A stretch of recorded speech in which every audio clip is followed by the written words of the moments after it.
কস্মিন কালেও অস্ত্রে আমার বিশ্বাস নেই। না ছোরা, না ভোজালি, না সড়কি, না বল্লম, না তলোয়ার, না বন্দুক, কোনো কিছুরই প্রয়োজন নেই আমার। আমি মারমুখো কোনো লোক নই। বালক বয়সেও আমি কোনো ফড়িংয়ের পাখনা ছিঁড়িনি, প্রজাপতিকে আলপিন দিয়ে আটকে রাখিনি কাগজে। কখনো উড়ন্ত কিংবা গাছের ডালে বসে থাকা কোনো পাখির প্রতি তাক করিনি বন্দুকের চকচকে নল।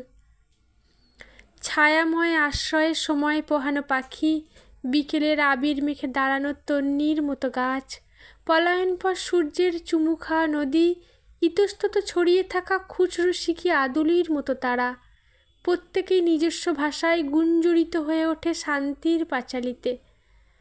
দুই আগুনের মাঝখানে দাঁড়িয়ে আমি কান পাতি গোলাপ আর চন্দনের ব্রতকথায়। যত দূর মনে করতে পারি, কোনো দিন আমার ওষ্ঠ অস্ত্রবন্দনায় স্ফুরিত হয়নি।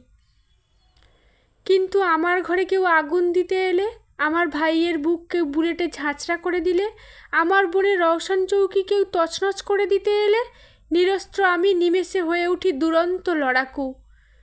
আমার লড়াইয়ের রীতি নদীর ফেরির মতো, ফুল আর সুরের মতো পবিত্র।